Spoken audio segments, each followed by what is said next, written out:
दोस्तों, आप ऐसे माहौल की कल्पना कीजिए।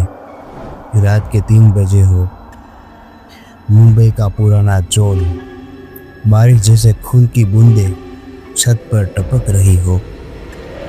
बिजली भी चली गई है, फोन डेड और नेहा अकेली है। 24 साल की लड़की आज शाम चोर बाजार से एक पुराना आईना जो भी जंग खाया हुआ था उसे खरीदा था। दुकानदार ने भी कहा था, मत लेना बेटी, ये अकेले लोगों को ढूंढता है। नेहा हंसी, सोचा सस्ता और एंटीक तो मिल रहा है।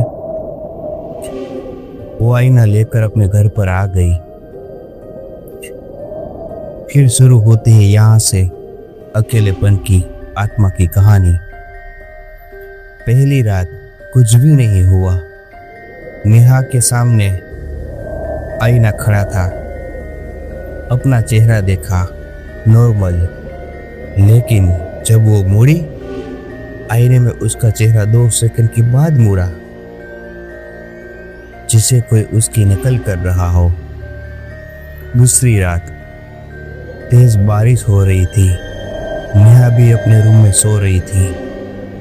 अचानक फुसफुसाहट सी आई, नेहा, तुमने मुझे अकेला छोड़ दिया था। आवाज नेहा की दादी की थी, जो 6 महीने पहले मर गई थी। उस रात नेहा पार्टी में थी और उसकी दादी का फोन आया, लेकिन नेहा ने वो फोन काट दिया था और उसकी दादी की मौत हो गई थी। ये फुसफुसाहट की आवाज सुनकर नेहा उठ गई, आईने के पास गई। अपना चेहरा नहीं, दादी का मरा हुआ चेहरा दिख रहा था उसमें। नीली आंखें मुस्कुराती हुई और वो जैसे कुछ कह रही हो, अब तुम मेरी जगह ले लोगी। आईने का अंधेरा अब सिर्फ काला नहीं था, वो जीवित था, गाढ़ा, ठंडा और सांस लेता हुआ अंधेरा, जैसे कोई काली चादर तुम्हारे सीने पर बैठ गई हो। नेहा की सांसें दबने लगी, दिल धीमा पड़ने लगा। वो अंधेरा तुम्हें जिंदा दफन कर रहा था।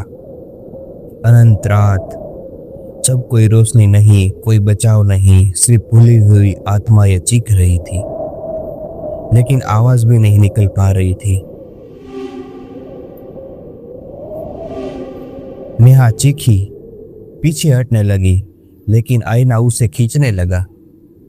उसने हाथ आईने की सतह पर चिपक गए।